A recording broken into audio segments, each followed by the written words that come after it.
and try and help you forget, perhaps for a while, your drab, wretched lives. Here's a song all about springtime in general, and in particular about one of the many delightful pastimes that the coming of spring affords us all.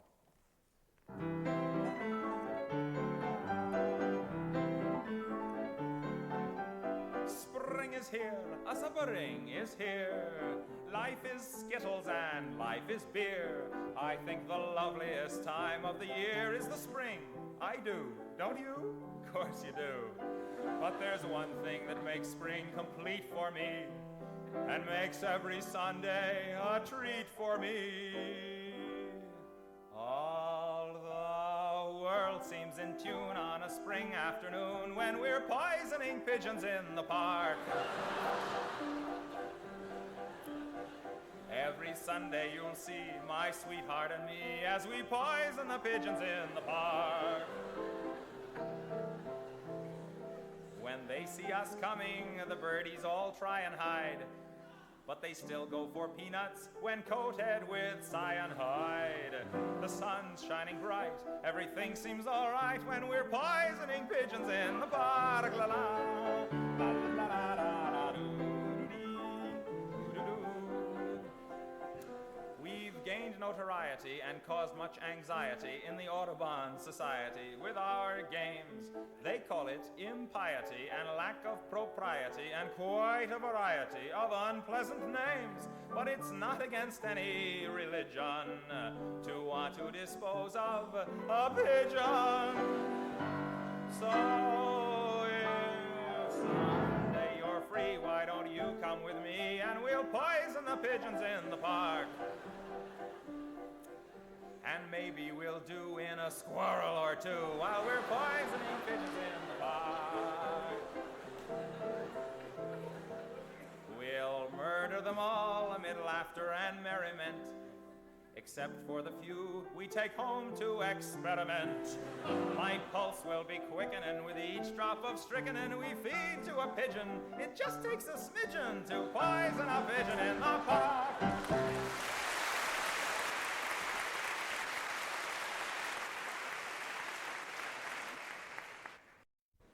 I'd like to take you now on wings of song, as it were, and try and help you forget, perhaps for a while, your drab, wretched lives. Here's a song. Well, hello everyone, and welcome back. This is Vast Listen. Excuse me a moment there. Oof, that was bad. My audio capture is a little off. That should stop any of the plosives from causing issues. So, welcome, hello, ladies, gentlemen, both, neither, people like Ducky, if you're in the audience. Hey, Trenches, nice to see you're on. I'm hoping other people will eventually join us too. So, this evening, now that the internet is working properly, God only knows why, apparently my router upstairs doesn't like, IVP6 protocols, or splitting that with number 4, so I set it to number 4 and it works perfect. So, today we are working on Chapter 3, titled Tinker of the Not-Immortal Blacksmith. And I suppose let's, I don't know how many people are... I don't know how many people are in the audience yet. So, hey, Zaiku! Nice to see you. Thank God you're there. Someone loves me, kind of. And we have 2 viewers. Yay. Hey, it's better than nothing. Das. Yes. Alright, well, we got more than 1 viewer, and it's not just me, so turn up the volume just a tad for the voice. Oh. How's that work for a voice check? Checkity check 129. 1, 2, 3, 4, 9, 6, 7, 8, 5, 10. Alright, good. I was a little worried about the plosives going there. And some of my decibels were up a little high on my end. All right, well, I'm going to start off by saying this is probably not one of my better chapters. Then again, the first dozen or so chapters were effectively a shitpost on Reddit. So it's no wonder they look like crap and read like crap. But let's dive into this one. 21st of Kusha, 1809. I've been living in the small village of Heckles for 10 years. Over the last 10 years, all of the available ladies have, at one point or another, paraded themselves past me in an attempt at marriage. And before you say anything, I was informed by the matchmaker that the ladies were doing it. I'm planning to leave soon. 23rd of Kusha. Good news! A group of tinkers has stopped in town. That really needs to be a period, not an exclamation point. A group of mostly gnomes and some humans. I have been talking to their leader, Garm, about joining them when they leave at the end of the week. I hope I can wear him down. Addendum. I got Garm to say yes. We'll be leaving at dawn. And here, I'll do the editing after I finish reading it. The travel has been fun. I have missed being on the road. I am learning so much about the mechanics of intricate devices like music boxes and watches. Oh, dear Lord. I need to get Brother Proof involved in this because I think that would be hilarious. The travel has been fun. I have missed being on the road. I am learning so much about how the mechanics of intricate devices like music boxes and watches work. Is that a double space? My lord. Occasionally we stop. Ouch. Occasionally we stop at a larger farmhold in the size of 50 to 60 people and help with the farming equipment. These are the places where my smithing comes to the forefront. And we skip on ahead in his timeline. 19th of Anil, 1841. Our merry band of tinkers is splitting up. At 327, Garm has decided to retire and return to his home in the hills of the deep south. The rest of the gnomes have decided to follow him, and I have had a good 30 years of travel. I've decided to open a smithy in the nearby town of Greens Willow. It has a fairly sizable population in the low 3,000s. I think I can fit in for about 20 years before I move again. And they skip ahead again. King Wilhelm Carbuncle is celebrating his 65th birthday in a month or so. The ladies in town are all abuzz due to the new fashions coming out of the capital. I've been here at the Naked Eagle Blacksmith shop for almost 4 years.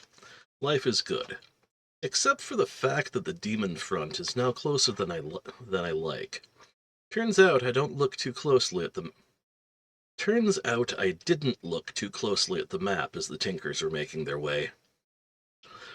We had gone about 140 miles east. Poop. There are groups of adventurers wandering around town most days now. I hope I don't have to deal with any of the goddess's chosen ones. She's lost 4 of them so far. TTFN. Alrighty. Yes. Talk about some word salad and editing.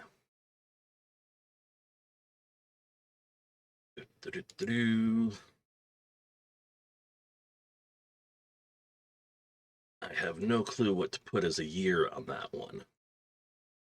So I'm just going to change that for the standard dash that I do when I'm posting nowadays.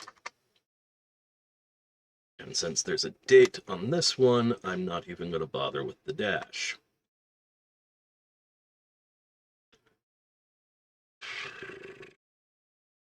He's been here for 4 years. So that would be 1845. Need to come up with a month. I'll add that between. So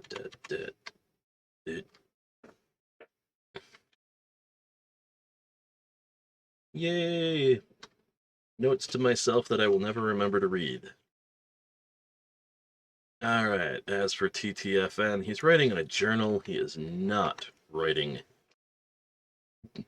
in a letter. Does King Carbuncle have an orange cat? You know what? I don't know. Possibly he may or may not have an orange cat, Mr. Trenches. I don't know. Maybe. I know that there's a cat that shows up in book 2, but we haven't gotten that far ahead. Alright. I am gonna have to come back over the week and put in, probably another 600 words of little day-to-day bits and actual extra notes on this one, and then we'll reread it next week. Because, 400 words? Wow. Then again, this was written 4 years ago when I first started. Arbuncle and Carbuncle. Ah, poor Trenches. Doesn't have his brain in the game. Very sad. Not uncommon in this day and age, though. So, next we will move on to Taylor, because the next several chapters go in the order of Tinker, Tailor, Soldier, Spy. Gee, I wonder where I stole that from. So we can close that. Oh, why is this still open? And then you can look at absolutely nothing because I hide my thingy.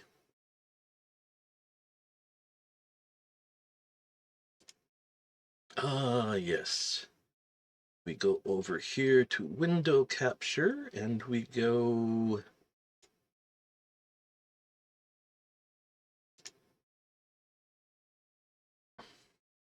this one. The Adventurers 1. Because before we get to go to Taylor, we actually have to deal with something else. Because it was funny. The Not-Immortal Blacksmith. Interlude. The Adventurers. 1. Kai, a young man of 15 years, and his companions Yuri, 14, female, and Shiro, 15, male, had just made it to level 8. As they cleaned their weapons and equipment from slaughtering the marauding orc band near the town of Green's Willow, the goddess spoke to them in her sweet and melodic voice. I can't do a female voice to save my life. Go to Green's Willow and search out the odd blacksmith. He will help you on your quest. I'm sure this is going to end poorly for someone. Well, that's it then. She hasn't steered us wrong before. Let's go find this guy and get our first NPC party member, Shiro said with a smile. Do you think it's that old immortal blacksmith who served with the great hero Tristan? Yuri asked. Nah. Rumors said he disappeared years ago, and anyway, those are just rumors. Humans don't live past 50 around here, Kai replied. Sorry. They traveled to the village of Green's Willow. And again, I'm going to... I really, really need to learn the patience to, read the entire thing through before doing editing. I never will. And I'm not going to apologize. A day in town saw the adventurers ensconced at one of the inns and looking for the odd blacksmith. There were 3 smithies in town, a general blacksmith, a weaponsmith, and an armorsmith. They spent several hours checking out the weapons and armor, but found nothing of note that would suggest any great skill that would help on their adventures. Should we bother with the other guy? Yuri asked. May as well. What do we have to lose? Says Shiro. Nope.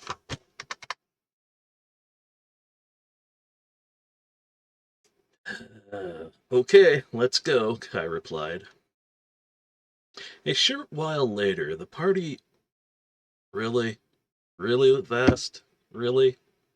A short while later, the party arrives at the outskirts of the village and sees an old-fashioned outdoor smithy with a small dwelling/shop behind it.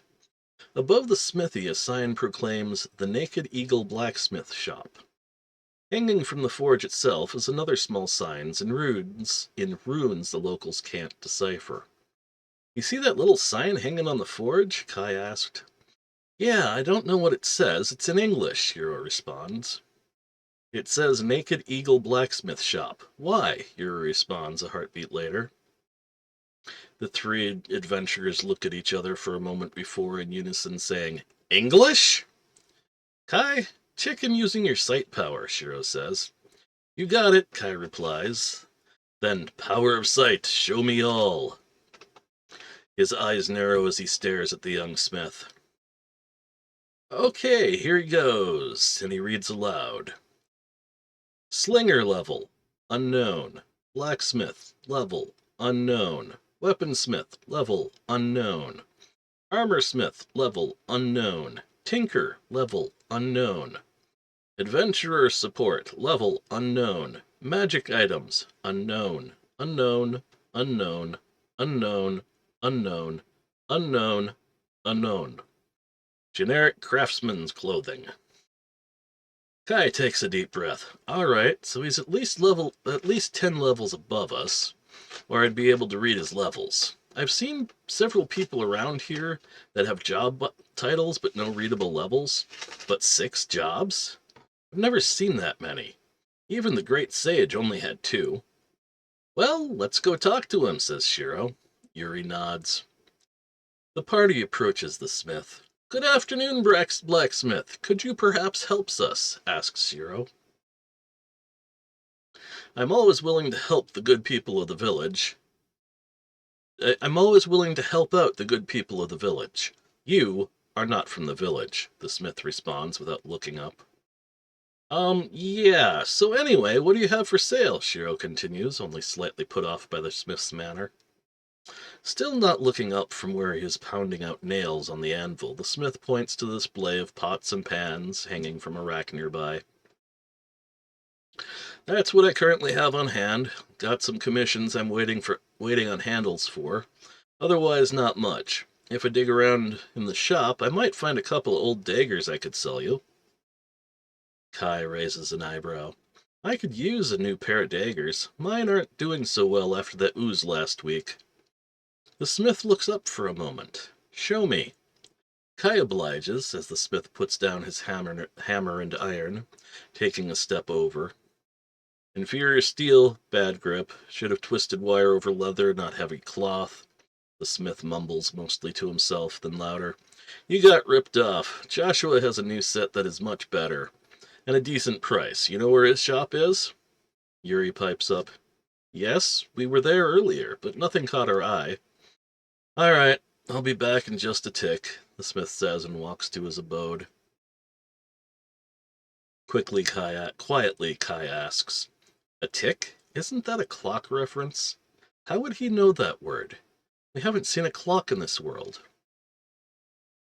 A few minutes later, and with many curse words, the smith returns with an old but well-built chest.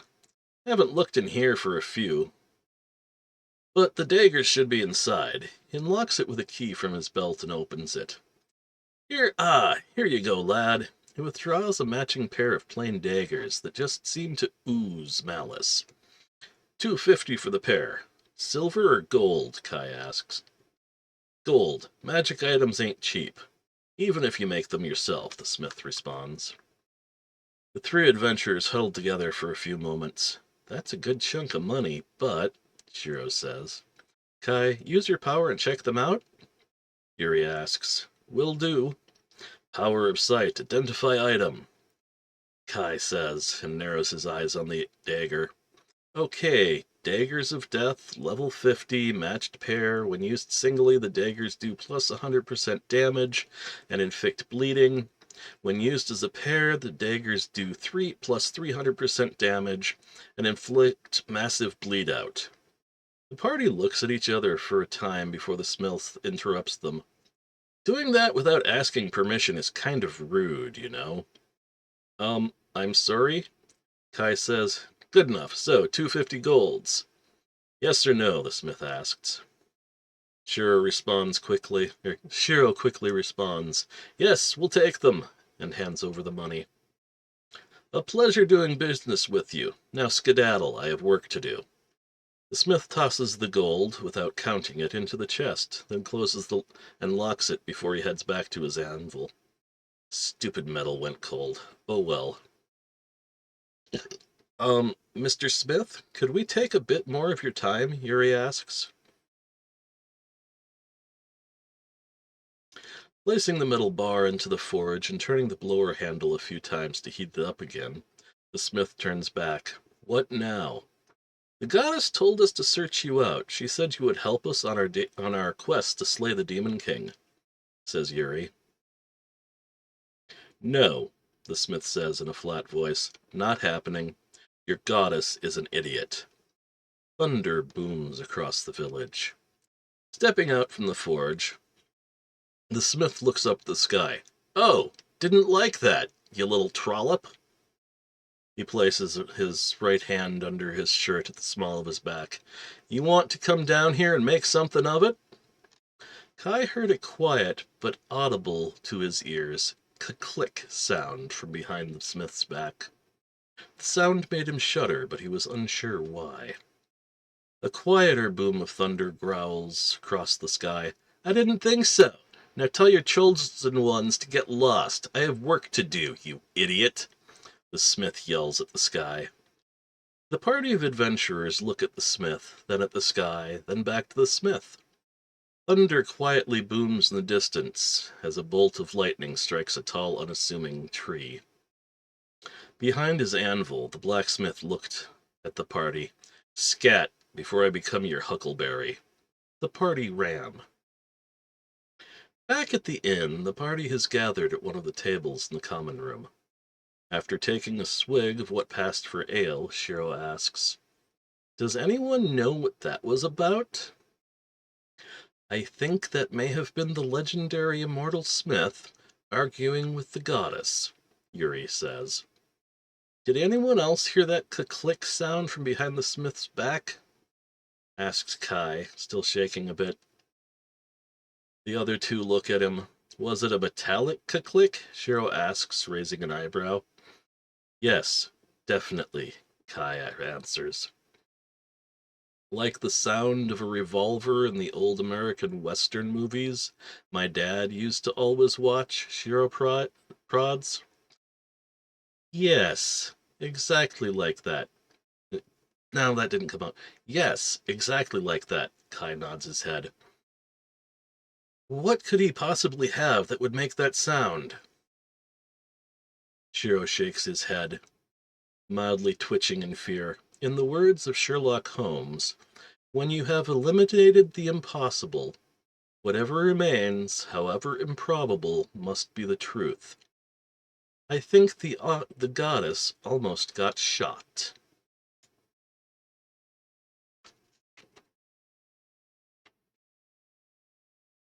Alrighty.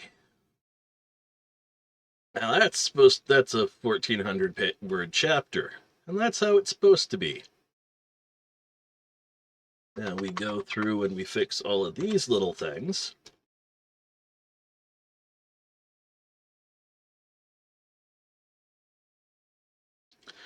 And I don't even remember why I was. Oh, that's right. When I first started posting on Reddit, anytime I left a dash like that, it tried to make it some sort of bullet point, and that pissed me off, so I changed it. Oh, now we get to go through and remove all of the present tense and put it as last tense. Why? Because I hate present tense. As they cleaned their weapons and equipment from slaughtering the Alright, the first paragraph is clear. Let's go looking for this guy, Shiro said with a smile. Perfect. Yuri asked. Perfect. Alright. Good morning, Mango King. Welcome to the stream. If you haven't been following along, we are editing after the read-through of Chapter 4, The Adventurers Part 1. Chapter 4, Interlude, The Adventurers 1. Oh, excuse me a sec. Oh, it usually mutes the mic when I put it up like that. Apparently,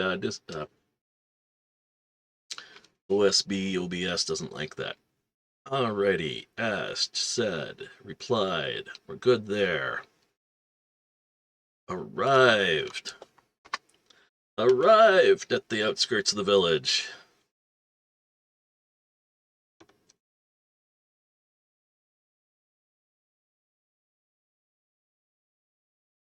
Alright. Should be just a small dwelling behind it because the outside front is the shop.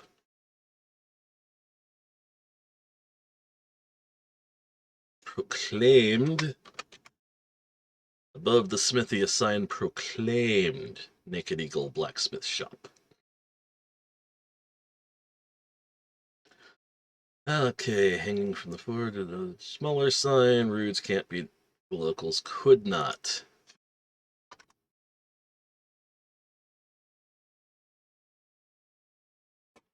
Locals. Decipher. Asked, responded.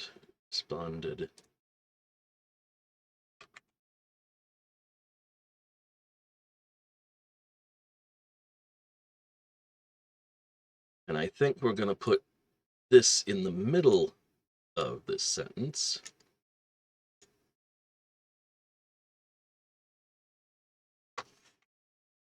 And technically speaking, language-wise, that should be appropriate.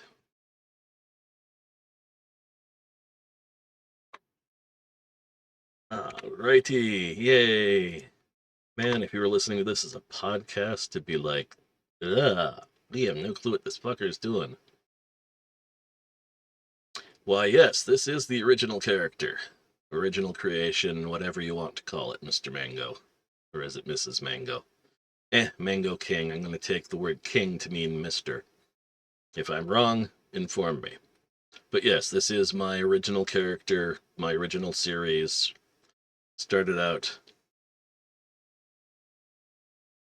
Oh yeah, I wrote this. I started out writing on Reddit about 4 years ago, during the year that shall not be named.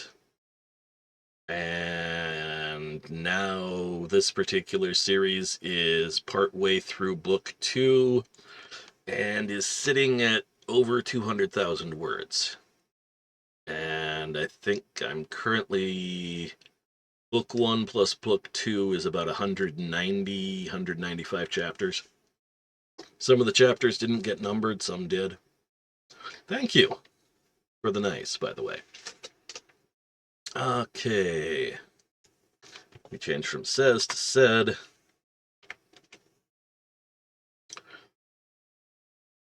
And from replies to replied. Narrowed.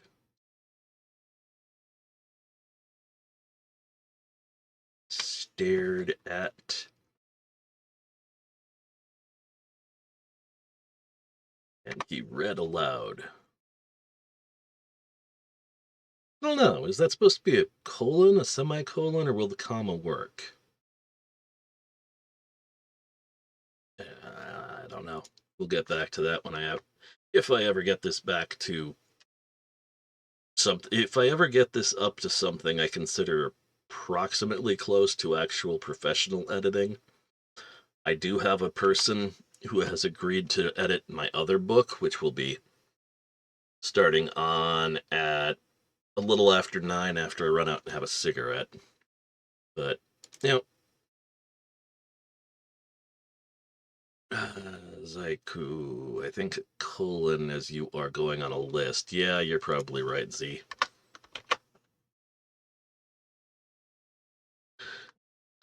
Oh, why did I write this in present tense? Why? Why? Oh God, why? Present... I don't know what it is.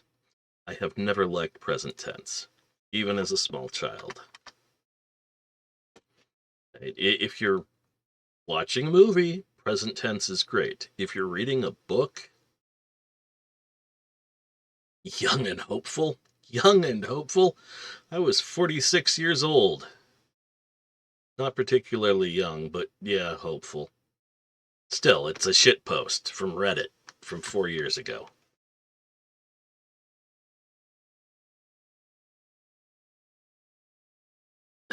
Responded. And yes, if you are curious, the smith they are talking to is obviously Maxwell. And naked eagle blacksmithing, because what's a bald eagle if it's not naked? Continued. Still looking up. He was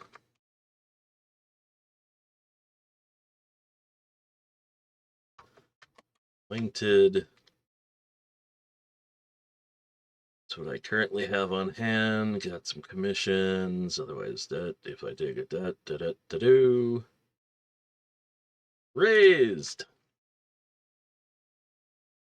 an eyebrow.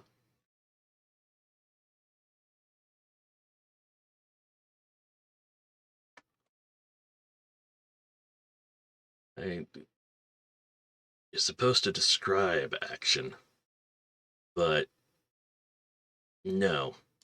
Describing action is more along the lines of, and then he stabbed the mother lover in the side with a sword. Stab Ed, not stabs. You in D&D, it's I stab him. Yeah, I don't know. My brain isn't quite awake. I've been up since noon. I'm going to go to bed in a few hours. Ah, the life of a writing hack.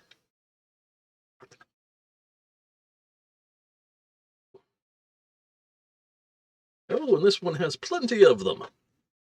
This hurts my mind. Kai obliged as the smith put down his hammer and iron.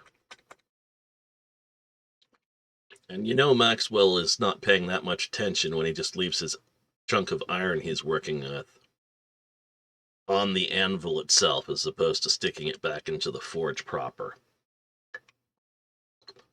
Having a little bit of blacksmithing experience, if you're going to step away, you put the iron in the forge next to the fire, not into the fire, to keep it warm so it doesn't drain too much heat while you're working on something else. Okay, inferior steel, bad grip, should have twisted wire over leather, the smith mumbled.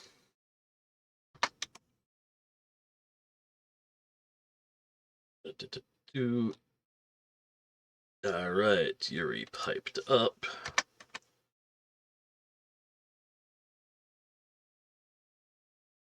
Smith said, and walked into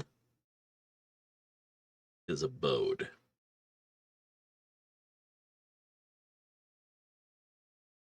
Clock reference, we haven't even seen a clock in this world. They probably wouldn't have, even though the clocks do exist, as Max was talking about that last chapter. Okay, returned. Man. Unlocked.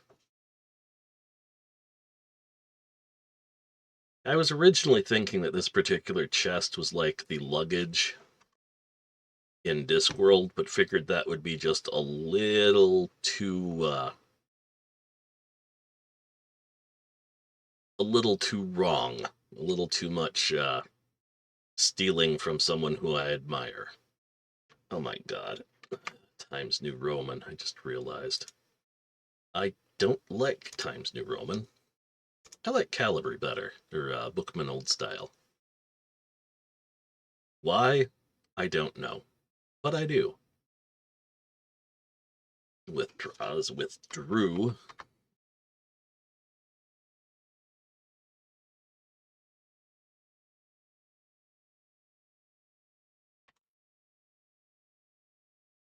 To ooze.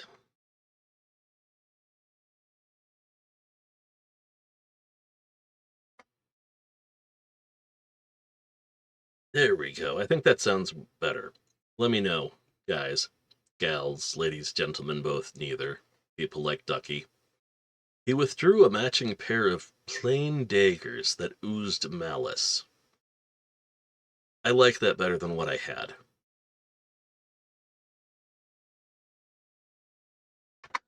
Ask Ed. Respond Ed.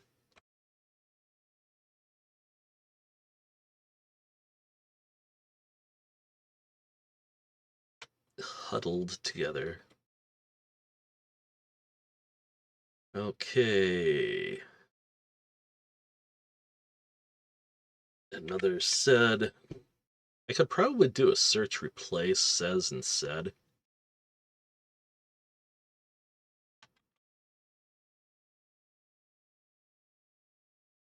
Says, and can I replace? Apparently not. All right, let's see if we can figure this one out. Yeah, word count, spelling, grammar, new comment, markup, blah, blah, blah, blah, blah, blah, blah, blah, blah. Oh, screw that. I'll just keep doing it this way. It's more amusing.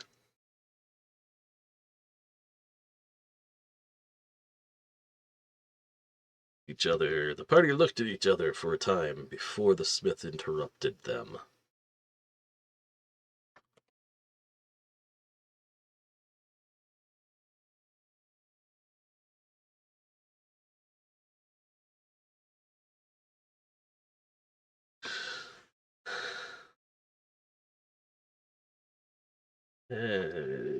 Getting tired of the saids and the asked.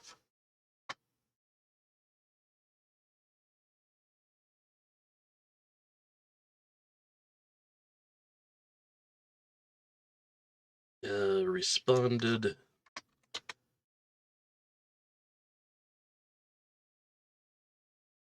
And this is definitely going in front of that because it's going to read better.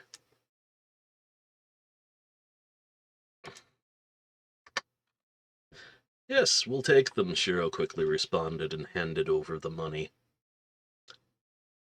It reads better to me. Any objections? No? Okay. By the way, guys, you're supposed to help me edit this, so if you see something, say something. You know, kind of like TSA, except, I'll actually listen, and the TSA is just security theater and should be done away with.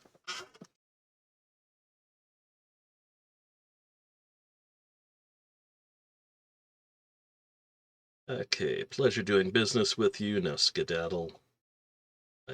There should be a comma there instead of a period. Work to do. Toss the gold.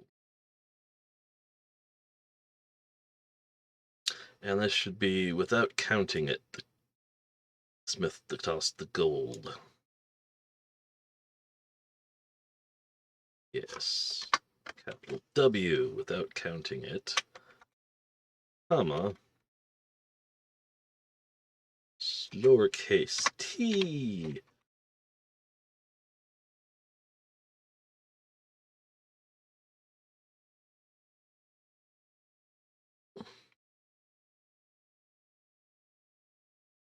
Need to describe.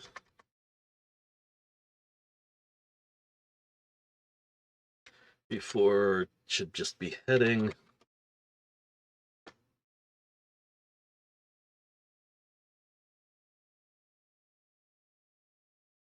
All right. A pleasure doing business with you. Now skedaddle, I have work to do. Without counting it, the smith tossed the gold into the chest and locked it. Before heading... Locked, not locks. Into the chest and locked it before heading back to his anvil. Stupid metal went cold. Oh well. Yeah, sounds better. And another ED. I think I'm going to interrupt the sentence with that again. Oh, what in the hell? My lord, I got butterfingers tonight. Am I rambling on too much? I do not know. You don't want me to ramble? Send me money. My Patreon's listed. As is coffee, which doesn't take any fees, therefore it's better. Mr. Smith, Yuri asked, could we take a bit more of your time? Yep. Okay, there is a difference between a blower and a bellow. But, considering that he's like 200 years old at this point, 250, I find it more amusing for him to have a blower than a bellows. Also, blowers are smaller.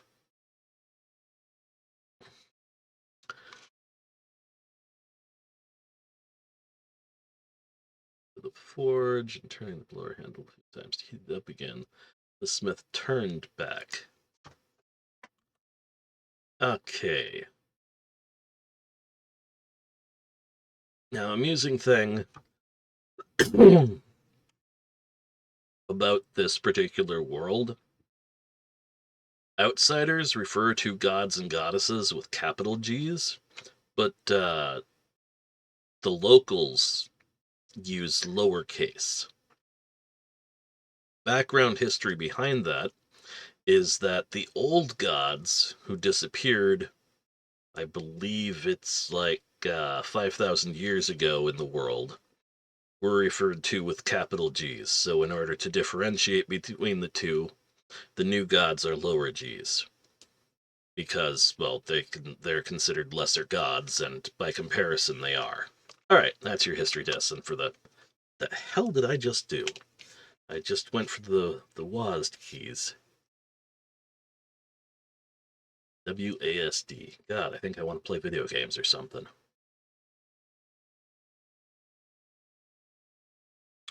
And this is going to go into the middle. Helps break it up a little bit.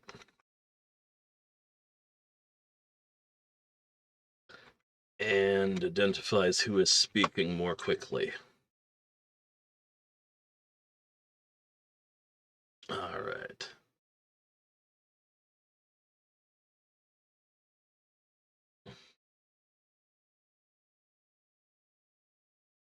Smith said in a flat voice, yes. All right, thunder booming across the village.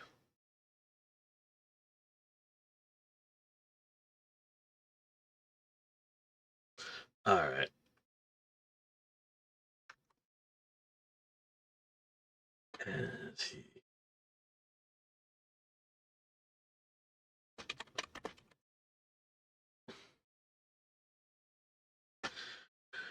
Yeah, as he stepped from the forge versus stepping out from the forge. I like it better.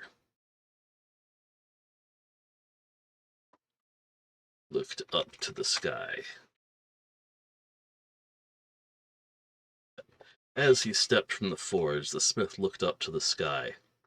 Oh, didn't like that, you little trollop?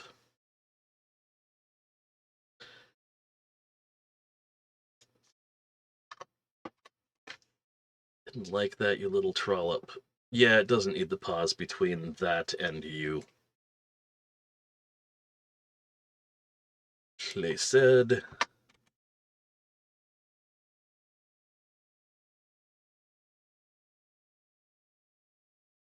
Alright. He placed his right hand under his shirt in the small of his back. It works, but I don't know that I like it particularly. I heard, not hears, heard, quiet. I don't like that being there. It's kind of annoying. Doesn't need a comma. Even though it's italicized. Yeah, we'll leave it as italicized instead of quote marked.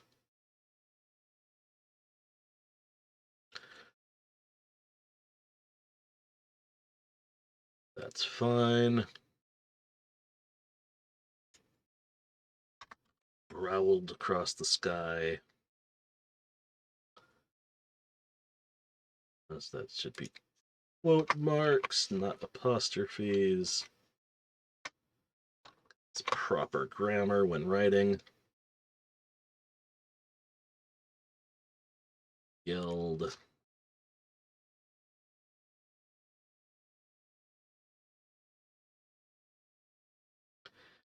We're going to move this to here.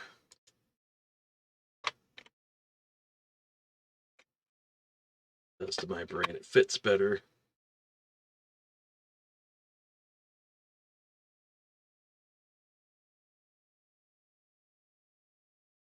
All right. I'm going to leave this particular comma in because it does need the pause. I have work to do, you idiot. But it doesn't require as long of a pause as a period would. Party of adventurers looked at the smith, then at the sky, then back at the smith. Thunder quietly boomed. In the distance, as a bolt of lightning struck. Struck, I tell you! I feel sorry for that tree.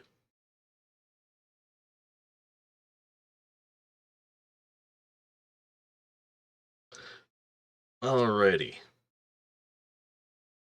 I'm going to click save so I don't freaking lose anything, even though this is on autosave. Alright, what time do we got? Oh, 8:44. Back at the inn, the party gathered at one of the tables in the common room.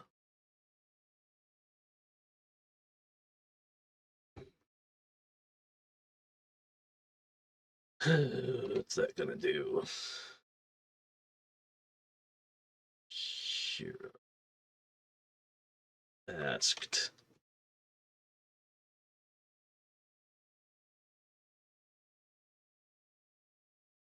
About to do. Another says to a said.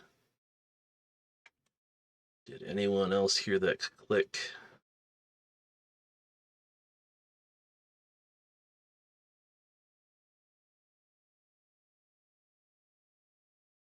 Asked Kai, still shaking a bit, or Kai asked, still shaking a bit? Alright, guys, seriously. Asked Kai or Kai asked? Which one do you think? Since I know there's a delay between me speaking and you hearing, I'll give it like a 10 count.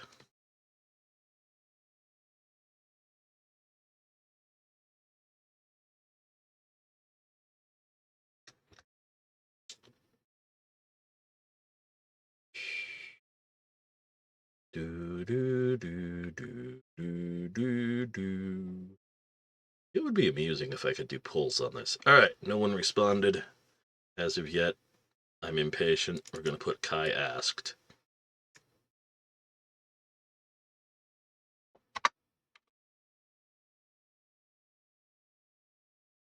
Okay, looked at him. Yeah, the other two looked at him.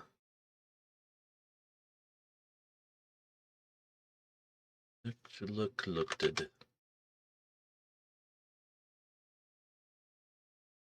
Hero finally.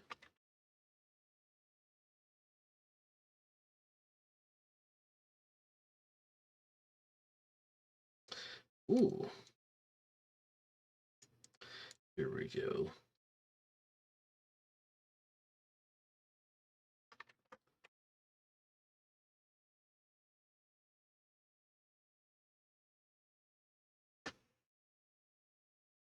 After a quiet moment, Shiro asked,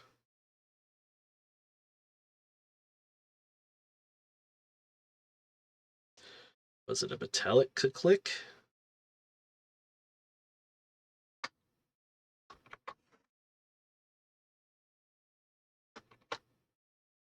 Oops.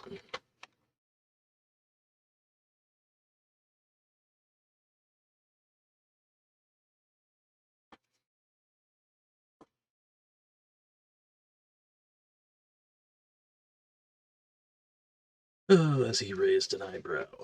Is it a metallic click as he read? All right, folks, another one for you. The other two looked at him. After a quiet moment, Shiro asked, "Was it a metallic click?" as he raised an eyebrow. Or should it be, Shiro raised an eyebrow and asked? I think she raised an eyebrow and asked. Works better.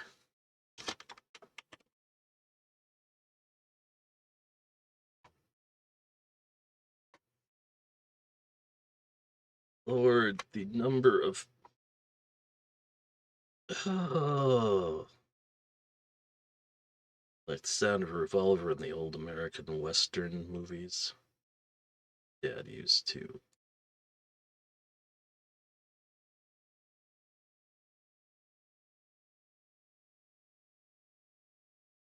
He...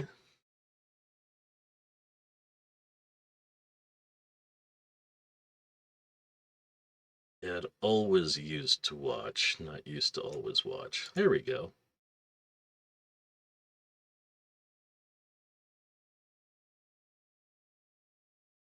Wow, I'm dumb today. There we go. Always used to watch. Shiro prodded. Well, it's becoming more and more like a real story.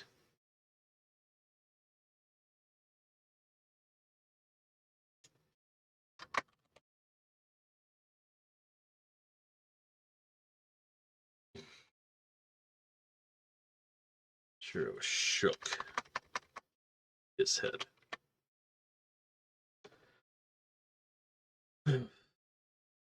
Shiro shook his head, mildly twitching in fear. In the words of Sherlock Holmes, blah, blah, blah, blah, blah. Yep. All right, we're down a few words on our word count. Not that you can see it here, but this is page 5 of 5, 1,409 words. And now for the wonderful fun of the spelling and grammar.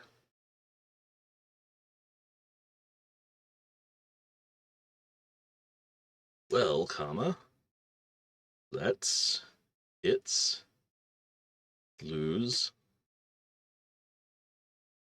that's, old-fashioned, craftsman's, so, comma.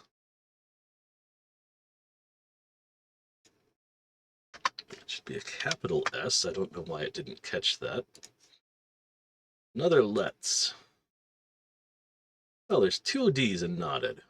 Well built. We're going to ignore that one because that's just speech. Phi. Singly. Kinda. We're going to ignore. Oh, of course. There's two D's in prodded and knotted. Yay! I didn't completely bugger that up too badly. All right. We are going to take about a 10-minute break so I can get something to drink.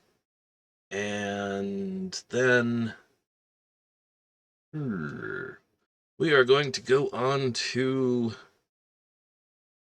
Shipping Mishaps, Book 1. Somewhere in the middle of Chapter 2, I believe. So if you were... Yeah, that sounds better. Thank you, Zaiku. Alright, so we'll go on to Chapter 1 of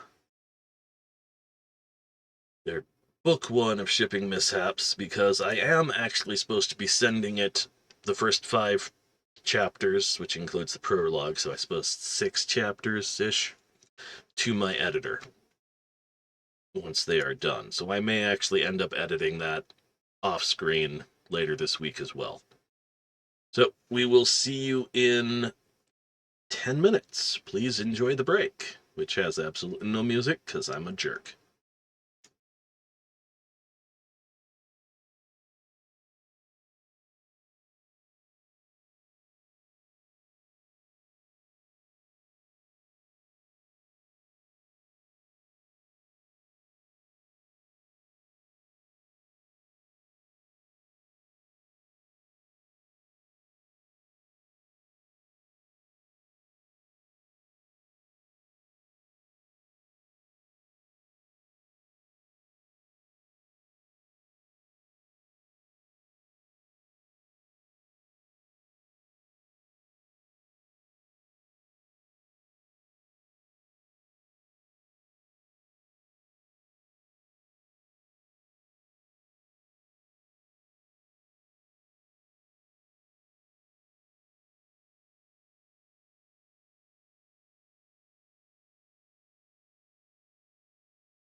Howdy, y'all. It's your old pal Bubba J talking at you. Today we got a product so amazing that no one in the inner sphere has ever thought to invent it. And I have two words for y'all: spider toasters. That's right, a robotic toaster with spider legs that will follow you around and dispense toast. It even walks on walls and ceilings. It aims a laser pointer where it launches a toast, so you know where it's going to go. After a few concussions, we realized how important that little warning was. Now, I will admit that Amy from accounting still has nightmares from the beta testing, so we put googly eyes on it, so now it's probably fine. And for a limited time, you get a free spider toaster with the purchase of a Warhammer or a Marauder. And as for quality, don't just take my word for it. Listen to this testimonial from one of our satisfied customers after Leroy did some work on his mech. Thanks to Bubba J's Fusion Reactor Bacon Cooker, I've been having the crispiest bacon of my life. But the problem is, I've been glowing green recently, and I do not understand why. But the cockpit of my fire starter hasn't smelled the best ever. And there you have it. Y'all come on down and give us a visit at Bubba J's Mechoplex down on Lenny Smith Boulevard next to the Waffle House. Just look for the urban mech with the gold rims, dressed like a giant hot dog. You can't miss it.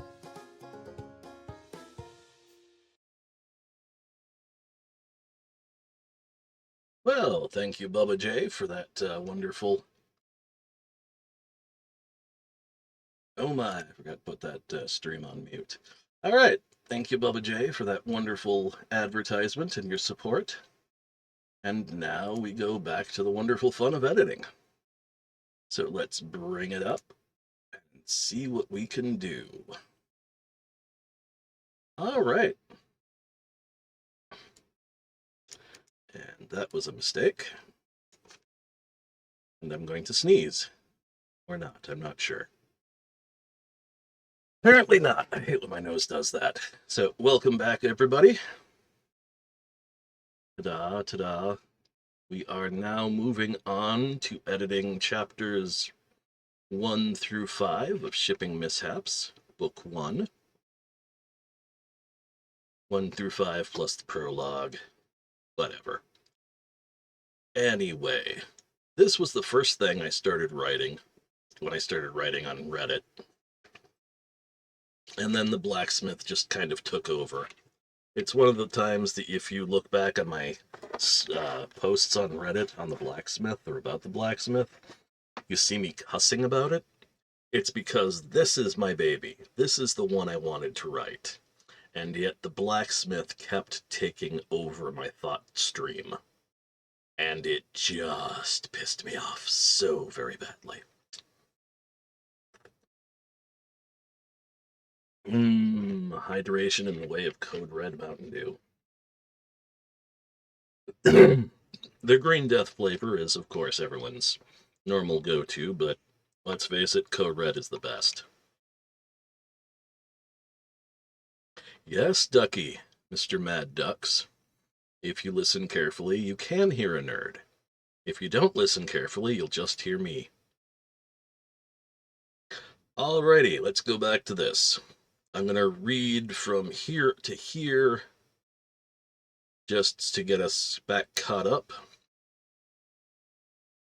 Geo was waking up again. The air here was clean, with almost the right amount of humidity. She opened her eyes. The ceiling was different, painted in off-white. The walls were of light cream color, very hospital chic. Okay, let's not be like Dad's drunk college friend, she thought. Let's not sing our sneaking song at the top of our lungs. She climbed down off the hospital bed and slowly stepped towards the door. Completely ignoring the other beds and all the medical supplies as she quietly sang to herself. The door whooshed open at her approach, and klaxons started to sound. Alright. One of my real-life friends got really drunk one night in high school and got let off at the curb by a friend of ours. On his way to the house, he was crouching behind shrubs and trees. He apparently, according to my buddy who dropped him off, did one of those Captain Kirk rolls between cover, and he thought that he was quietly singing to himself the Mission Impossible theme song, but he apparently was singing it so loudly that he woke his parents up, and so his mom met him at the door.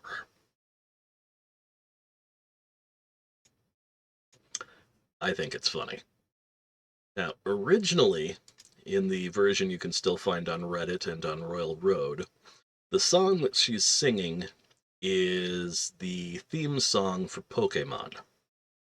But due to copyright, I can't include those sorts of lyrics here. And I'm not even going to reference Pokemon, because let's face it, 40, 50 years in the future, it might not even be around anymore. So I'm not going to bother trying to mention it by title or anything else. Alright, scene break, as predicted by the dash. It moved off the bed, Glig said, almost relieved, pushing the button to open the door. Klaxons started to sound, followed by the main computer making announcements. Warning! Warning! Warning! Dirk-Rockian words detected. Emergency military beacon deployed. It repeated, over and over and over. The door whooshed shut. Well, bugger. I had one beta reader tell me that the constant use of bugger wasn't appropriate language. I don't know if I'm going to change it to something else. Geo dived under the bed, panic welling up inside her. It was all just a dream, right? There were no things. I just got bitten by a mosquito and had a delirious dream, right? She finally looked around. The sight of a large room, fully 30 meters across and deeper than she could see, stared back at her. The room, if she could really call it that, hadn't been cleaned much past where the full illumination of the recessed lights fell, and the area was packed. Oh, my nose doesn't like me today.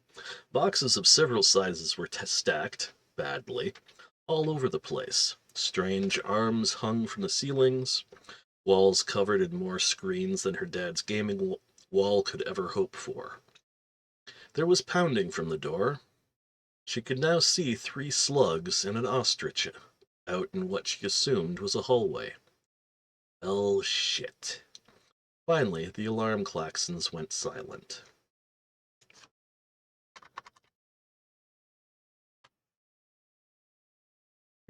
In the hallway, Captain Laud gave orders over his wristcom. Eventually, the computer stopped the alarms, but the lights remained red. Captain? What was all of that about? What did Campy mean by emergency military beacon? I thought we had been stripped of all the military stuff, asked Grug. I don't know, son. I don't know, Captain Laud responded. Alright, that's a mistake. Because Captain Laud is never supposed to use contractions. Ever. One of the character quirks. The character quirks. Quirks of character, quirks of speech, whatever. A Gorokian came running at full speed down the hallway. Captain Laud, sir, he saluted. We have a problem. We have several problems, head technical officer of Q. Of which one do you speak? Captain Laud responded. Well, sir, we have been pinged by the fleet cruiser. I need to find a new name. EW. Fleet cruiser, new ship name. Here. They want to know our current situation. They have also assured us that there is a full battle group on its way. Q swallowed. What in the 17 happened while I was asleep, sir? What happened? What happened? The fleet left an alien time bomb on board the ship when they sold it off. That's what happened. Idiots. You mean that alarm? You mean that the alarm wasn't a fault in the computer core? Avq asked hopefully. No, really doesn't need the there. You mean that alarm wasn't a fault of the computer core? Avq asked hopefully. Captain Lod shook his head, feathers slowly turning green. No, son. We have a real live Dirt Rockian on board. Oh, bugger. Avq fainted. Well, at least we're next to the med bay. Come on. At least we're next to the med bay, said a deadpan Glig. Glig? Shut up. Yes, Captain. Chapter 3. The alarm klaxons had stopped, and that was good. Geo was still more than a little scared. The things were still out there. Whoosh went the door, and Geo prepared to run for it. I'm not going to run away. I'm not a 10-year-old anymore. Alright, I gotta italicize this properly. I'm not gonna run away. I'm not a 10-year-old anymore. I will face this like any normal scout first class, she thought. Charge! She screamed at the top of her lungs. The things in the hallway were already halfway through the door, ostrich thing first in line. She barreled at them, sprinting at top speed. It started squawking. That really needs to be the ostrich. T-R-I-C-H.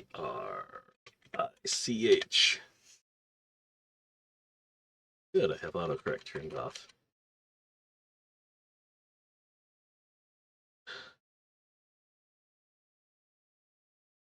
The door had unlocked and opened properly. It was a concern on the ship this old.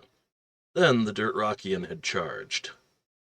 In Captain Lod's head, it was still a jumble. The thing had charged at him, hitting him square in the chest with a straight arm, flat palm push that would have put a drill instructor to shame.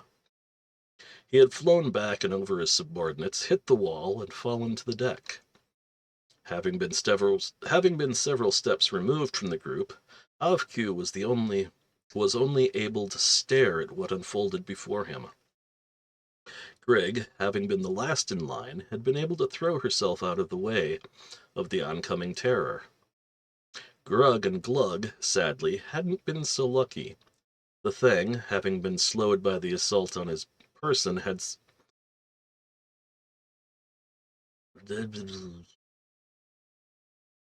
Oh, yeah, they don't know it's sex yet. The thing, having been slowed by the assault on... this doesn't read right. The thing, having been slowed by the assault on his person, had spun, yes, spun, in place, hitting poor Grug in the head with an armored hoof. Then it had grabbed poor Glug by his eye stalks and fell backwards, only to plant its armored hoof in his stomach and use its leg to toss him behind it. When it then stomped its way towards himself, he defecated on the floor. Alright. This part.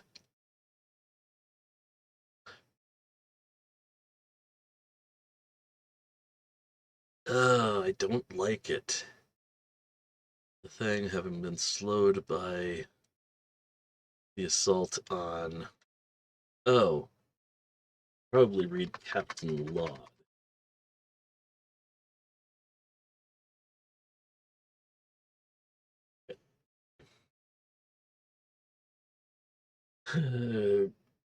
Yeah, because it's from Ovq's point of view, not Lod's anymore. The thing, having been slowed by the assault on Captain Lod, had spun. Yeah, that works. Okay. Dash. Now listen here, you hopped-up little ostrich. If you don't take me home this instant, I swear to God, I will roast you with onions and potatoes. I don't care if you are a sentient species. Geo was going for broke at this point. Angry, frustrated, and at this point hungry. She jammed her finger into the chest of the mutant ostrich on the floor. It raised its arms, squawking in a high-pitched voice. Then the wall started making sounds. Please, O great and powerful Dirt Rockian, don't hurt my captain. Startled, Geo looked at the wall, taking a half step back. Don't do what now? You kidnap me? You drug me? You bring me into your ship, and do you expect me not to hurt someone? I think that's perfectly reasonable, don't y'all? Captain Laud stared at the speaker, then his assailant, then back at the speaker.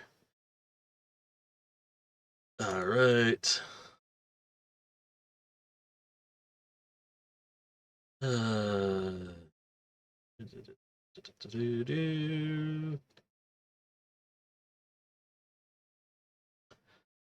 Yep.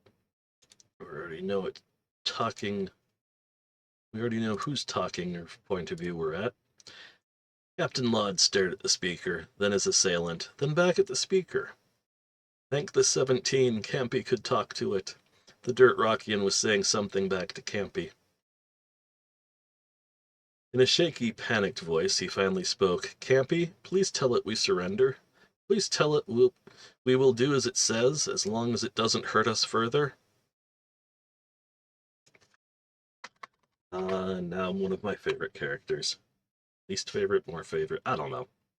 An amusing character. Hirschtang had woken to the klaxon going off and listened to the Dirt Rockian warning.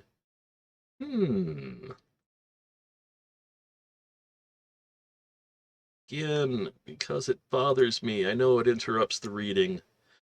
I swear to God, once we're thoroughly done with this, I will read this from beginning to end with the edits in it so we can all listen to it without my harassment and annoyance at myself. Hirschtang had awoken. No, well, I suppose awoken works. Hirschtang had awoken to the klaxon going off and listened to the Dirt Rockian warning. This should be fun. Nothing has happened on this trip, except for that excuse of a bard fight at Sigma's L6 station last week. Need to learn. He thought. He put on his security uniform, grabbed his duty belt, and went looking for trouble. Needs to be a period. So, you're a talking... No, that's not how it's written. So you're a talking computer? A fully functioning AI? Geo asked. This was getting weirder and weirder.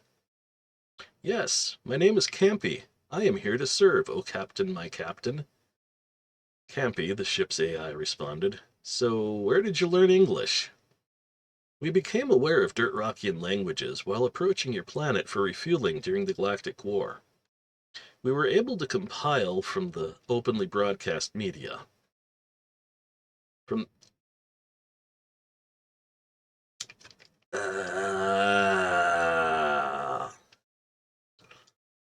Compile the language.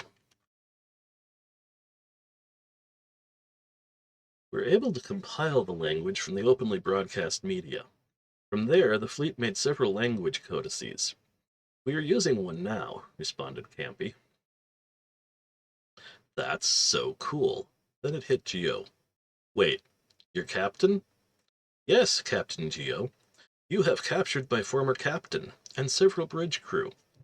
In accordance with TransUnion Galactic Shipping's policies and procedures, when a pirate or similar personage captures the command crew of one of their ships, the computer is required to submit to all demands of said personage. Basically, you... it should be your... Basically, you're in command until such time as TransUnion Galactic Shipping meets your demands, Campy replied. All right, so I am the I need to learn to breathe properly. All right, so I am the captain of the ship now. She uses contractions, come on. So I'm the captain of the ship now? Cool beans. Where do I begin? Oh, I know. Where is the nearest weapons locker? Geo looked around, expecting a light or something to happen. Instead, the computer, Campy, started talking to the crew. The crew looked around, then started babbling. Campy translated. Weapons locker? Captain, do we have a weapons locker? We don't even have an armory. That was one of the slugs. Maybe Glug? The ostrich answered. Captain, sir, we don't have a weapons locker, or an armory for that matter. We do have a security officer. His name is Hashtag, and he can be a bit violent at times. Something resembling a rock hit Geo from behind, knocking her to the floor. Looking up from her new spot on the Looking up from her new spot on the floor, she beheld an overstuffed, 4-foot-tall teddy bear. She squeed. Hashtag jumped back in surprise and alarm. It didn't fall unconscious. What kind of wonderful thing is this? He said aloud, looking at his fellow crew, who were now cowering back against the wall. Then spoke. What new toy have you found for me to play with? They stared at him, then all looked away. Hashtag felt the impact in his groin, then the pain, then the coldness of the deck on his face. Then the most frightening words he had ever heard in his life were uttered into his ear, as translated by Campy. I'm going to hug you and squeeze you and love you to death. He did the only thing he could think of. He fainted. Getting up, Geo looked around, rubbing her back as best she could. Oh, but he's so cute. I'll forgive him. It should be all, not I will. I'll forgive him, this time. She bent over the fallen Hashtag and relieved him of his comm set and duty belt, attaching both to her pants. Campy, as your new commander, I feel obliged to inform you that I will be taking full possession of this ship and crew until such a time as I get home. Please inform your previous owners of this fact, and that I will slay anyone who stands against me on this trip. Geo's confidence dropped for a moment when she realized she had said, I hope I don't... And this needs to be italicized, and there's a double space there that needs to get gotten rid of. One of the problems with transferring transferring, copy-pasting, or from one text editor to another is there's a tendency for some of them to add double spaces where there shouldn't be. It gets really annoying. Alright, back to story. Geo's confidence dropped for a moment when she realized what she had said. I hope I don't have to kill someone. That would be horrid. Turning to her new crew, she said,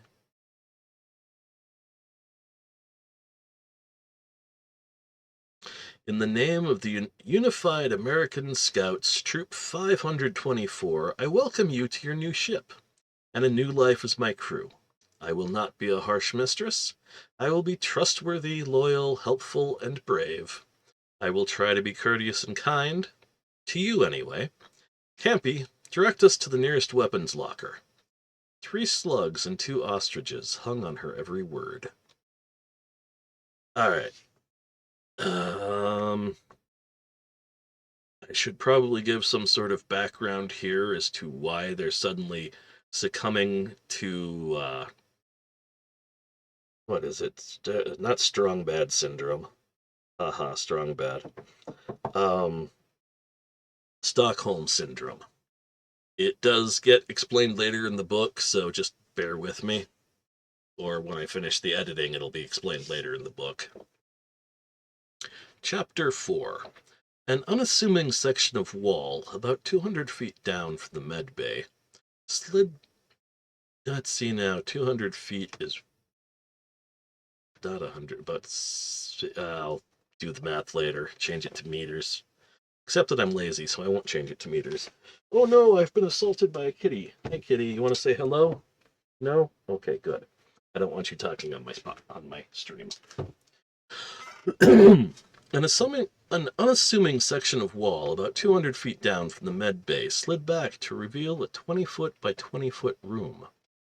The lights inside mostly flickered to life, revealing racks upon racks of weapons. Several they could all recognize, several they couldn't. There were rifles of several types, blades, handguns, and grenades. One wall contained what could only be called armor. Most of the armor wouldn't fit Geo, but would probably fit her new crew. "Somebody wake up Mr. Teddy," Geo waved at the crew. "Everyone else, grab a weapon." One of the slugs went back down the hallway. Everyone else stepped into the room. "All right. Contractions, fast. Contractions. Why do I not remember to use them? All right, since we're going to be bridge crew, everyone grab a handgun. And maybe a knife." Geo stood by one of the racks and handed each being a handgun and a holster for it. "Campy, do these need any sort of ammo?" "Ammo? Oh, you mean ammunition. Yes. The next rack over to your right carries the energy packs for those weapons," Campy replied. "So, Campy, do all shipping ships carry an armory like this? Or is this ship special?" Geo asked. "Captain Geo, this is only a weapons locker. Every square mile, as you measure things, of deck has 10 such lockers. They are kept for emergencies. The secondary armory is located near the command bridge. The armory proper is located next to the battle bridge," responded Campy. "As for your other questions, this is a decommissioned military parasite supercarrier. At present, 98% of military-specific functionality is disconnected or missing." "Why hasn't everything been removed? I thought this is just a small freighter," asked Geo. "Oh, fiddlesticks. That should be Geo asked, and should be moved up there. Bookmarks. Bookmarks. Back 2 spaces, period.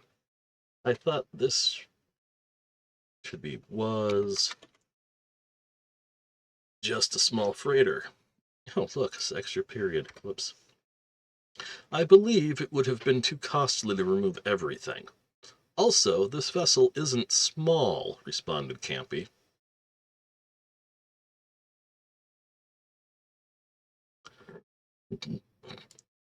Hatta butta butta ba? Butta butta butta butta. Why is Chapter 5 listed there? Now we go looking for Chapter 5. Chapter 5 is way the bugger down there. Alright.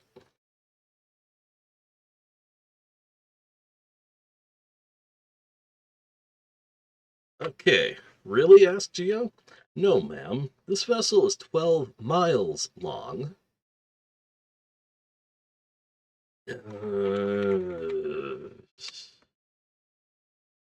4 wide and 2 deep," was the swift reply. This should be Campy's swift reply. "Alright. No, ma'am. This vessel is 12 miles long, 4 wide, and 2 deep," was Campy's swift reply. "Okay, that's huge," Geo responded. "Alright, everybody. Once Mr. Teddy gets here, let's get back to the bridge." A few minutes later, a cringing Hirsch-Tang staggered into the weapons locker. "Captain," he saluted Geo, "I accept your right of leadership and will follow you to the ends of the universe."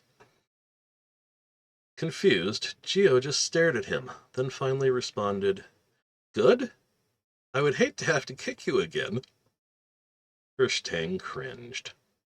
A short while later, everyone having geared up, they arrived at the lift doors that would take them up to the bridge. "Is there anything I need to be aware of when I get to the bridge?" Geo asked. I have taken the liberty of awakening the crew and sending them your speech, as well as a video clip of what happened to Hirschtang and the former captain, replied Campy. Also, there is a fleet cruiser hanging 3 light seconds out from our port bow. I have also relayed your message to TransUnion headquarters and expect them to respond within the hour. Good to know. About how many of the crew have decided to abandon ship? Asked Geo. 6 so far. Several want answers as to what happened, that such a dangerous person as yourself was allowed on the ship in the first place. Several others want to negotiate new salaries, Campy stated. Labor negotiations? Already? Dad wasn't kidding when he said that being the boss was a pain. Geo shook her head. Gods above, I hate it when he's right. The lift door opened and they all got in. Arriving on the bridge was a lackluster affair. There was a large holographic scene. Alright, I'm taking another sip of soda here. Give me a second.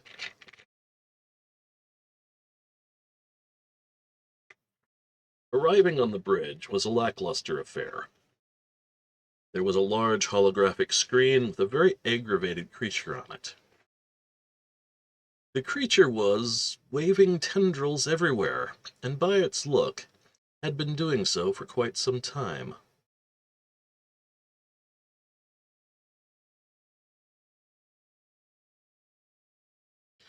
Alright, I'm going to go through this and change the formatting on things to proper italicization.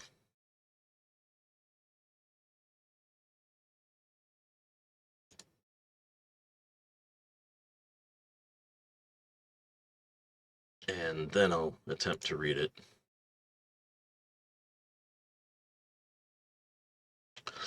Finally, someone is on the bridge. Lieutenant of the fleet and commander of the fleet cruiser. Insert new ship name here.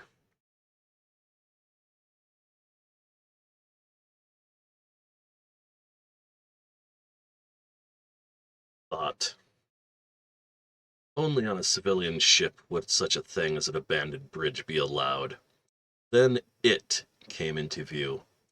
It was about 6'10" tall, 5 foot 2 inches, had light brown skin and hair, and a cruel set to its eyes. It wore what was obviously a military uniform and was carrying 2 nano disassembler grenades, in addition to a high-frequency sword and, worst of all, a pair of now illegal, even for the military, screamer hand cannons. By the 17, we're all going to die.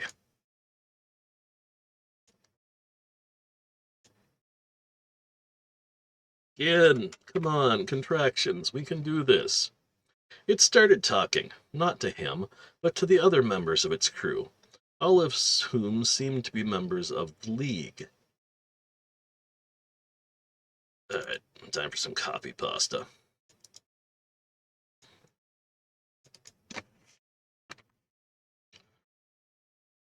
All of whom seem to... The insert new ship name here's internal alarms tripped, and the ship immediately went to red alert. What in the ever... Oh, I hate that. All hands immediately went to red alert, all hands to battle stations. Red and green lights started flashing.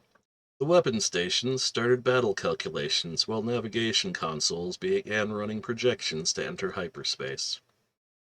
The crew sprinted onto the bridge, security officers running to emergency arms lockers or to the armor itself, to gear up for possible anti-boarding engagements. The only thought moving through the crew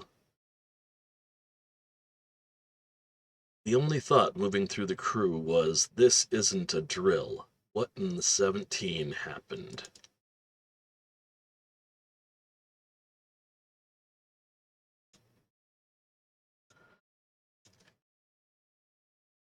See, folks, so much better written. So much more fun than the Blacksmith. I love this story. On the bridge of the... gonna call it Geo's ship.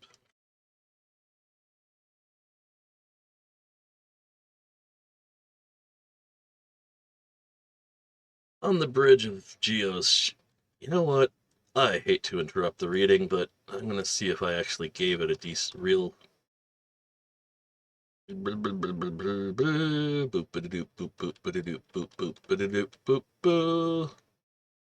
No, I didn't mention a name earlier on. Alright, back down here.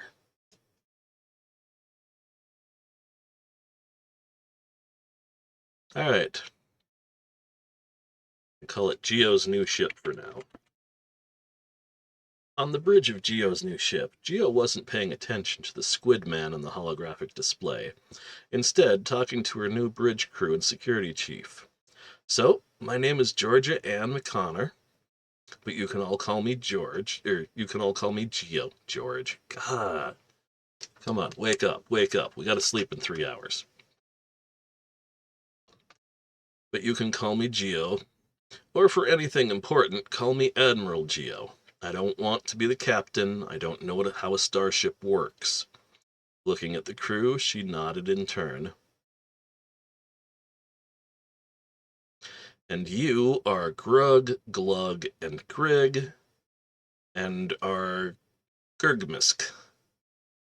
You, dear captain, are Laud, and you are head technician of Q. Both of you are Groax. Mr. Teddy is a what now? Mr. Hirschtang is a Brunel. Bernal. Mr. Hirschtang is a Bernal. Campy replied, as apparently Hirschtang was unable to talk at the moment.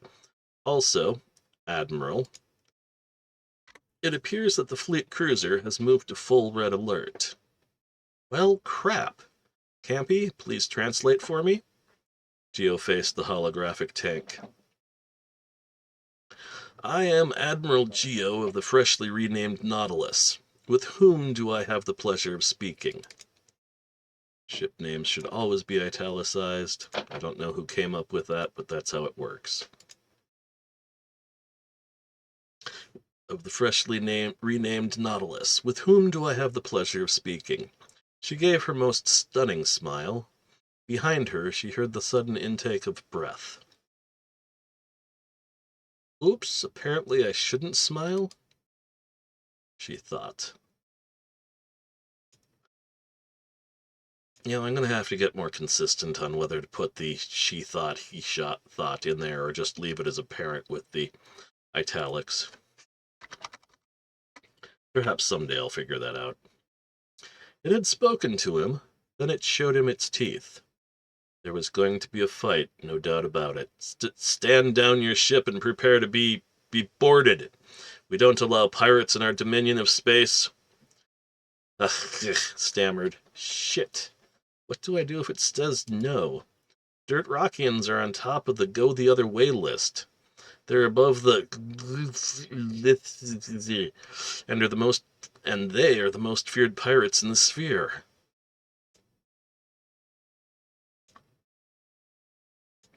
It stared back at him. No, I don't think so. How about you go and seek the comfort of your mother's tentacles like the little egg sack you are? Then we won't have to... Did I miss that? Then we won't have to crush you under our armored hoof, was its response. A little ink came out. If it didn't make sense earlier, he's effectively a squid person that she's talking to.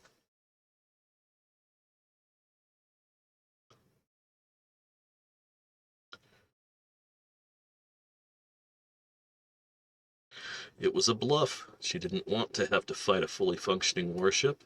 It could be bad. Very, very bad.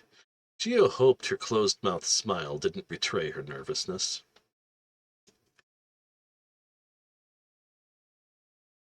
The thin-lipped grimace the creature pierced him with was nerve-wracking. All right.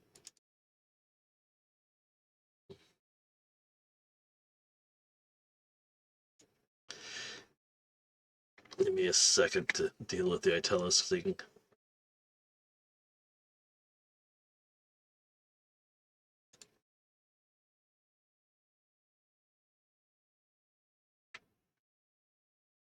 Okay, the thin-lipped grimace the creature pierced him with was nerve-wracking. Am I not the captain of a ship of the line? A ship of the fleet of protectors? Am I not the most powerful ship in this area of space? Iskfui thought. There was more movement in the tank. Was that a Brunel? Did it command one of the warriors too? Of course it did. It was a Dirt Rockian, the scourge of the Great War, the planet that survived. Captain Huskfe, they have started warming up their anti-pirate weapons, but the main guns are still offline. Do they think they can take us with only civilian weapons? The sensor tech announced. Ensign, what you see before you is one, I repeat, one Dirt Rockian. Do you remember your history? Do you remember what one of its kind did to a full squad of troops with just a knife before orbital support killed it? Captain asked, a little more ink escaping. The ensign, gagging at the training memory, replied, Holy 17, help us, before fainting dead away, all of its ink flowing onto the deck.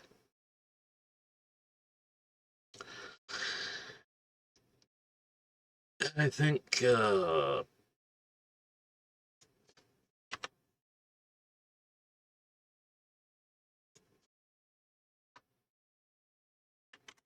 all of its ink, I think that works better. The ensign, gagging at the training memory, replied, Holy 17, help us, before all of his ink flowed onto the deck.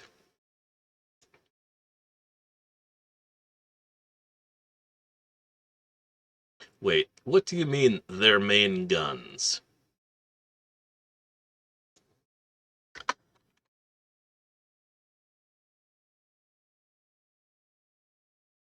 That is supposed to be a decommissioned ship, the captain yelled, looking over at sensors. He shook his tentacles in worry. Second, what did he mean? The second, a young member of the bat-like Oh, I need to change that too. That is going to get a copy paste off of outside of this reading. The second, a young member of the bat-like insert name, looked over from the scanners. Captain Husfy? Sir, they still have all of their weapons from the Great War. If we're lucky, they have all been decommissioned, and the decom crew just forgot to remove them. How do you just forget to remove... Never mind, not your fault. Keep an echo on it, was the captain's reply. Looking at the holotank, Captain Huss began speaking. You obviously don't see us as a serious threat, since the main armaments haven't even warmed up. Your ancient relic may be able to survive our salvos, but when the rest of the battle group arrives, they will wipe you and your ship from the galaxy. He crossed his tentacles as he waited for a response. There was a noise on the other end. Then the tank went to a hold screen.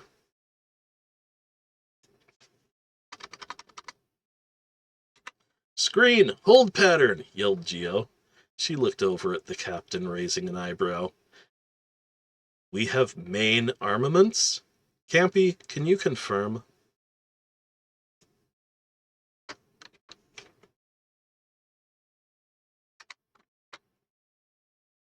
And I accidentally hit the carriage return.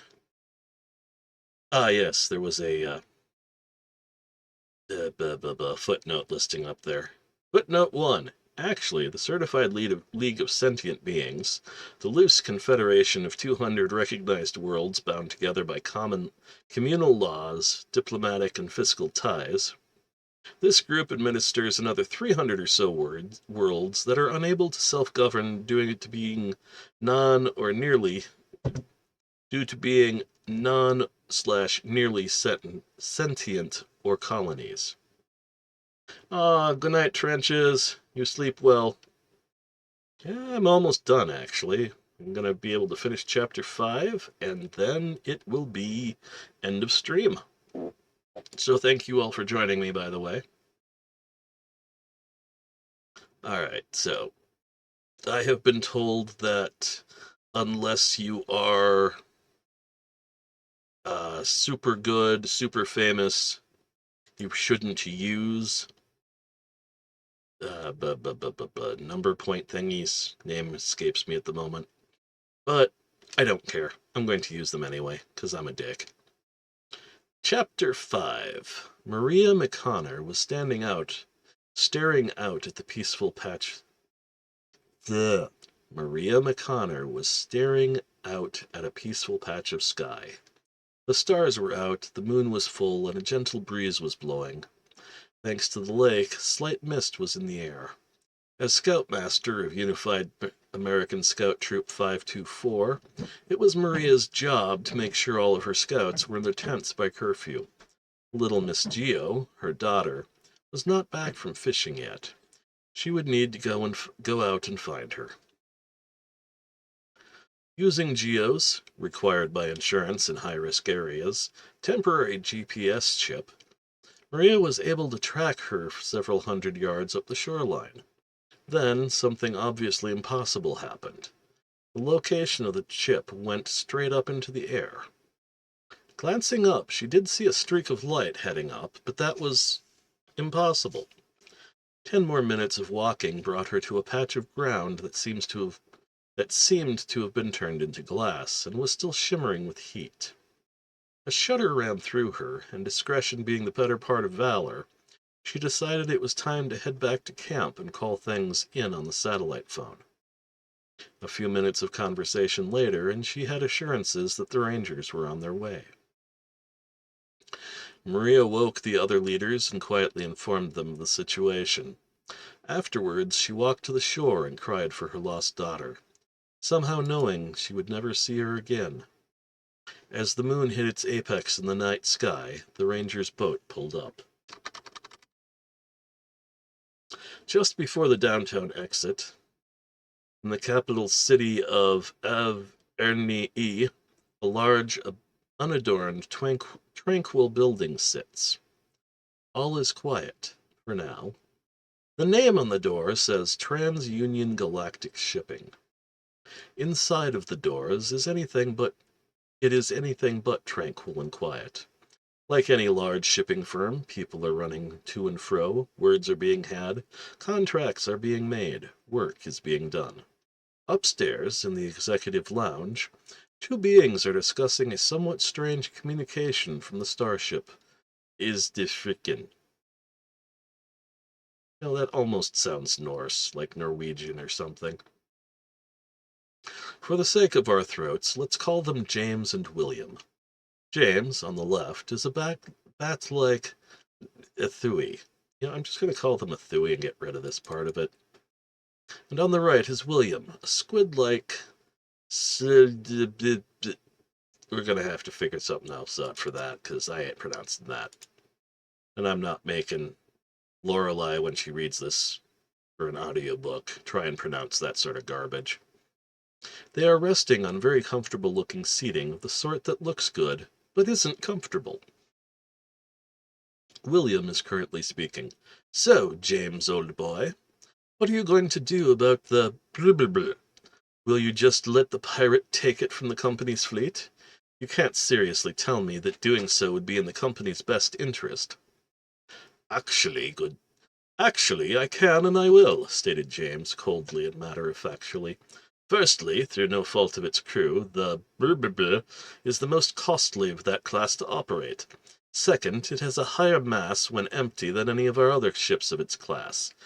Thirdly, even empty, it has the fuel-to-mass ratio of a half-full cargo hauler.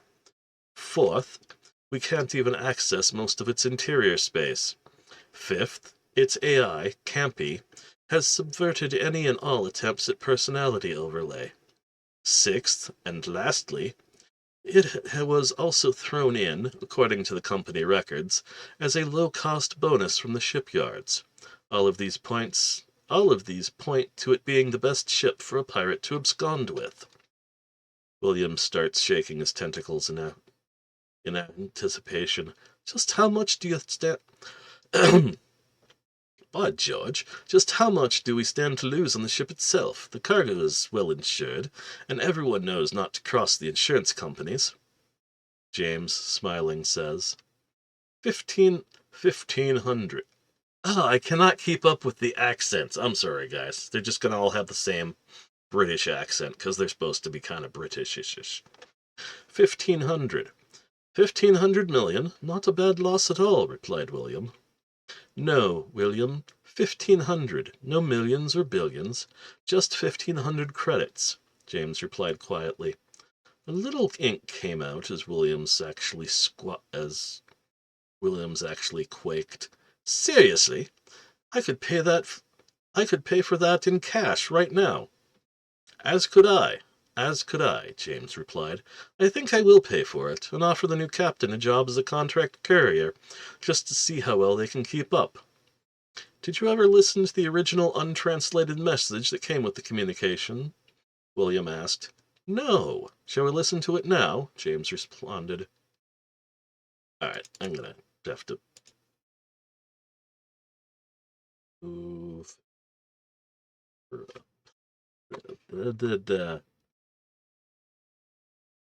Herderbur, schmerderbur, birderbur, pork. And if we don't get that wording, I'm very sad. Certainly, responded William, delighted to hear a new foreign tongue. The message began, Campy, as your new commander, and all hell broke loose in the building.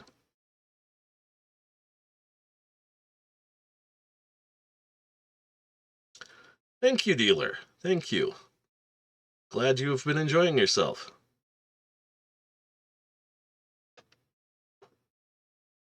Alright, the message began. Campy, as your new commander, and all hell broke loose in the building. Emergency alarms sounded, lockdown procedures embedded in code 12,000 years ago sprung to life.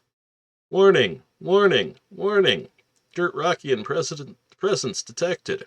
All employees, please report to the emergency stations. Warning! Warning! Warning! Dirt Rockian presence detected. The local AI repeated 6 times before ending the announcement, followed by, the local authorities and fleet representatives have been contacted. Please remain calm, and whatever you do, do not, I repeat, do not approach or taunt the Dirt Rockian. Any damage to yourself, others, or property in such an event will not be covered by insurance. Also, you will be fired. William and James looked at each other for a while, then William finally spoke. Well, I guess it's a real Dirt Rockian. Better pay up for the ship, and send the contract before the rest of the bureaucracy catches on. That would be for the best, James responded, and headed off to do just that. I almost feel sorry for the shipping company, but not really. And scene break. Geo didn't have to wait long for Campy's reply about weapons. Yes, ma'am, we do indeed have main armaments.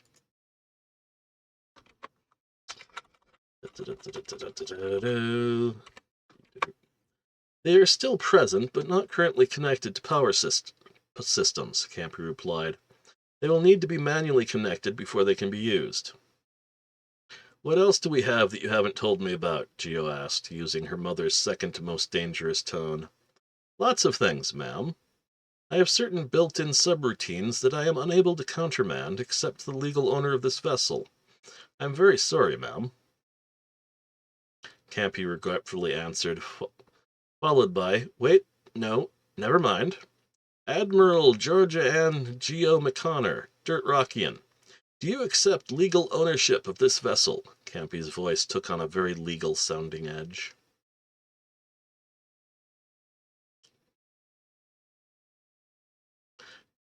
Yes, was Geo's hesitant response. Very good, Admiral Georgia Ann Geo McConnor. Will you accept a shipping contract for your new ship, renamed the Nautilus, from TransUnion Galactic Shipping, to deliver the previously contracted cargo in your hold? Campy finished. Head spinning as to what was going on, Geo replied, yes. Very well, Admiral Geo. The Nautilus's license and registration have been legally transferred to you. You are now a wholly licensed and registered trader in the Certified League of Sentient Beings. Campy happily stated. Full system unlock successful. All systems check started. If you will look at the screen to your right, you will now see everything currently on the ship. System restart paused for 15 minutes. Everything from the cargo manifest, repair and maintenance supplies, waste levels, those are getting a tad high, and to our arms, armor, and ammunition stocks. Systems running at 15% of optimal. Shall I release the repair and maintenance droids? Captain Laud looked at technician Avq. Did you know we had repair and maintenance droids? Avq clacked his beak a few times, trying to digest all of the information that was coming at him. No, sir. This is insane. You know, sir, if HQ had known about this, I think they would have blown a gasket. No doubt, Ensign, no doubt. Now that we are no longer prisoners of war, may I suggest that we get to our stations, Captain Laud said. Geo was lost in her thoughts. Where is my bed? Can I go back to sleep and have this nightmare be over? What the hell am I supposed to do with a shipping contract? I'm 14. Can I even sign a contract? Thoughts went on for several moments.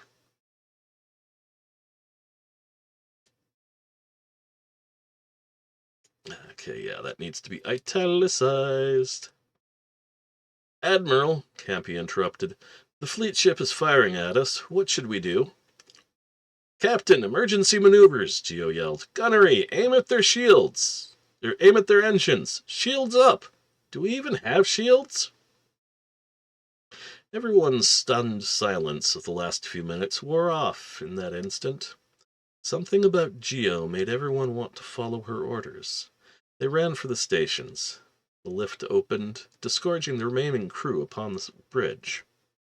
The bridge lights came up to full power, and a grating noise was heard as unknown partitions lowered, revealing bridge stations unused for millennia. Stations listed as shields, launch systems, ECM, ECCM, and others. Some shrugging, others excited. All said at one station or another. Admiral, we have incoming missiles, sensors called out. Point defense system activated. Wait, when did we get point defense system? The Avj, crouching next to the point defense station, asked. The bridge's main screen flickered a few times, then came to life. The fleet ship was at 3 light seconds and closing, rapidly. The repair and maintenance listings on the far right lower screen were screaming by. Apparently, Ensign Avq was doing some kind of magic. Military shield arrays at 31% and climbing. Defense drones unable to launch, too much cargo in the launch hangar. Tertiary weapons charging, 3% on holding. Mr. Teddy, fire tertiary weapons. Target their main drive, yelled Geo. Should be Geo yelled.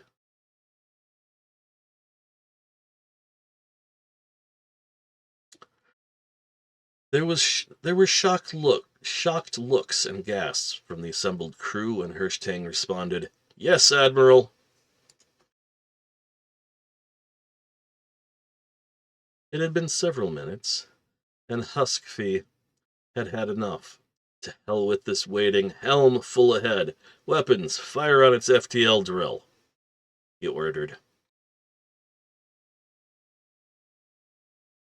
No one can stand hold music for this long. It should be a war crime, he thought.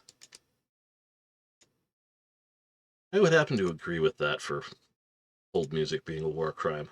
That's why I wrote it in. Horrible me. The main cannons, having sat at full charge for some time, came alive, firing huge gouts of energy. The missile launchers belched out a full complement of missile. Captain, the enemy systems are starting to come online, Second called out. Point defense systems are online. Military-grade shields? Their original shield systems are coming up. Estimated 40% of maximum. The tertiary weapon systems are powering up. What does an antique have for third-tier weapons? Can they even scratch us? Asked Huffy, finally starting to enjoy himself. You aren't going to like this, Captain. They're old Mark IIIs, capital class Mark IIIs, sir. Second answered. How can this day get worse? Who in the damned seven let something like that fall into civilian hands? Said Captain Huskfy, head sinking down, tentacles twitching. The entire bridge gasped. Maybe the entirety of the bridge crew.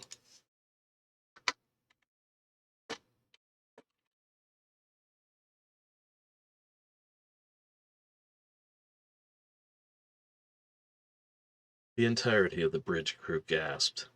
He had called out to the damned seven. That was the call of a doomed man, screaming into the void, looking for anything to help. Weapons, hold fire! Hold fire! Screamed Captain Huskfy, knowing it was far too late. Sir, they are preparing to fire. It has been an Second never got to finish his sentence.